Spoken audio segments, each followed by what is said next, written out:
From the Bob Mills Weather Center, meteorologist Stephen Nehrenz. I think everyone in Green Country is ready to break this sub-freezing streak. The number of consecutive hours we've spent below freezing. Some of us, basically areas to the south and west of Tulsa, have now just broken this streak. But this is the number of consecutive hours we've spent below freezing. 130 straight hours. That's more than 5 days straight here in Tulsa. Pawnee, 132 straight hours. Bartlesville, 131. Pawnee's broken their streak. Bartlesville's about to. So not a moment too soon, right?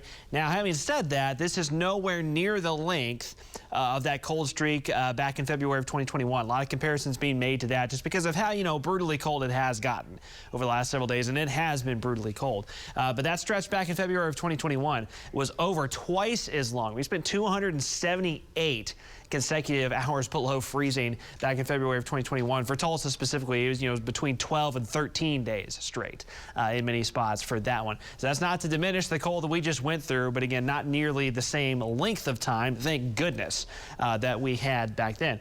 Speaking of which, there it is. There's the magic number, 32 in Tulsa. Everyone let out a little song and dance and happy dance here because finally made it there. We'll keep climbing through the afternoon hours. 35 McAllister, 36 in Pawnee. Tahlequah, you're at 30. Southside 26, where there's a little more snow on the ground. Our far eastern counties taking a little bit longer to get up to that freezing mark, but we should all get there in the next hour or two.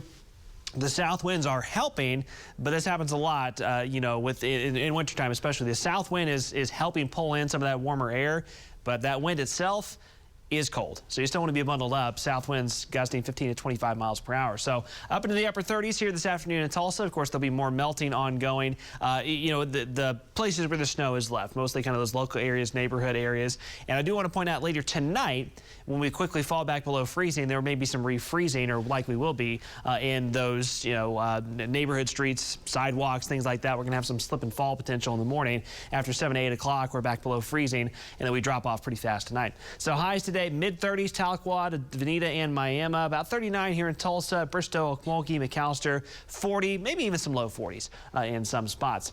Late tonight, a little wave of moisture just kind of clips the area, and this might produce a few sleet pellets or snow flurries, mostly near the Oklahoma-Kansas state line, particularly counties in southeast Kansas, Chautauqua, Labette, Montgomery counties. During the late night hours, this would be while most folks are asleep. A little 1 to 2 hour window that there could be some light snow flying, but not expecting really any impacts, and by early morning, that's gone.